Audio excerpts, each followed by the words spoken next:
मेरा तरीका ये है कि किसी विषय पर बात करने से पहले एकदम बेसिक बात से हम शुरू करें। जैसे मुझसे लोग कहते हैं कि पेरेंट के तौर पे हमें क्या करना चाहिए, क्या नहीं करना चाहिए।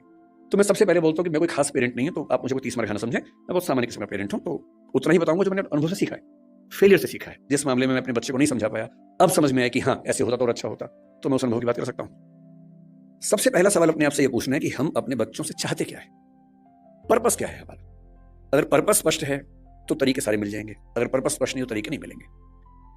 मैं अपने बच्चे को किस रूप में देखना चाहता हूं, अगर ये क्लैरिटी है तो सारे रास्ते क्लियर है। तो मैंने अपने आप से पूछा कि मैं अपने बच्चे की जिंदगी में क्या चाहता हूं। तो मेरे सामने 3-4 चीजें हैं कि मैं चाहता हूं कि मेरा बच्चा सक्सेसफुल हो। सब चाहते हैं, आप भी चाहते होंगे।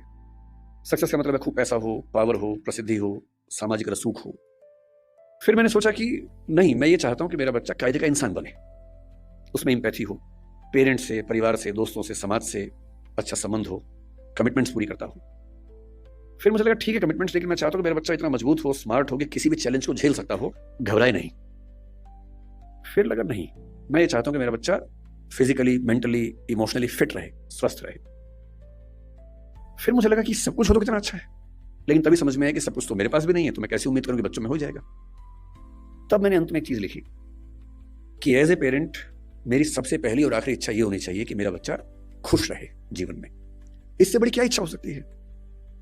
आप कहेंगे कि हाँ सक्सेसफुल हो और खुश रहे, ठीक तो है, पर मैं ये कह रहा हूं कि कभी कभी ऐसा हो सकता है कि सक्सेसफुल होकर दुखी रहे, और जैसी सक्सेस आप चाह रहे थे वैसी ना मिलने के बाद भी खुश रहे। और अगर मुझे दोनों में से एक को चुनना हो कि सक्सेसफुल और दुखी या कम सक्सेसफुल लेकिन खुश, तो एज ए पेरेंट मेरा पहला भाव क्या होना चाहिए कि वो खुश रहे। क्योंकि मैंने तो ऐसे IAS IPS अधिकारियों को देखा है जिन्होंने आत्महत्याएं कर ली हैं, उनसे बड़ा सफल कौन होगा। मैंने ऐसे बड़े बड़े टाइकून्स को देखा है बिजनेस की दुनिया के, जो खुश नहीं है, जिनसे बात करो तो लगभग रोते रहते हैं रात दिन, लेकिन टाइकून्स हैं, बहुत अमीर लोग हैं। तो मैं ऐसा क्यों चाहूं कि मेरा बच्चा ऐसा हो। तो मैंने एक पिरामिड बनाया जो शायद आपके काम का भी हो। मैं एकदम क्लियर हूं, मैं अपने बच्चे से हमेशा ये बात करता हूं कि भैया मुझे सबसे पहले ये चाहिए कि तुम खुश रहो, बाकी सब सेकेंडरी है, उसके साथ हो जाए तो अच्छा है, नहीं तो मुझे तुम्हारी खुशी से मतलब है, बाकी सब बातें बात की। खुशी कैसे आएगी। खुशी इस बात से आएगी कि मैं उसके ऊपर अपनी इच्छाएं थोपूं नहीं, समझाऊं, परसुएट करूं। अगर मुझे लगता है कि वो गलत रास्ते पे, तो मैं समझाऊं कि बेटा रास्ता गलत है, रीजन बताऊं, डिस्क्राइब करूं, उसे सही रास्ते पर लाऊं, समझ जाएगा, क्यों नहीं समझेगा बच्चा।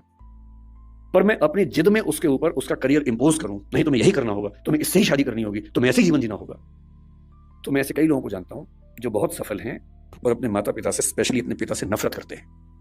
नफरत बहुत भारी शब्द है, लेकिन वो नफरत ही करते हैं। उसने कहा कि मेरे पिताजी मुझे रोज धमकी देते थे कि अगर ये काम नहीं किया तो मैं सुसाइड कर लूंगा, ये कर दो वरना मैं ये कर दूंगा, ये कर दो वरना मैं कर दूंगा। और हमारा पूरा परिवार उनके खौफ में जिंदगी जीता रहा। हम सब सफल हैं उनके दबाव की वजह से। पर 3 दिन पहले मेरे पापा ने, फिर ये बात 10 साल पहले की कर रहा हूं मैं, 3 दिन पहले मेरे पापा ने मुझे फोन किया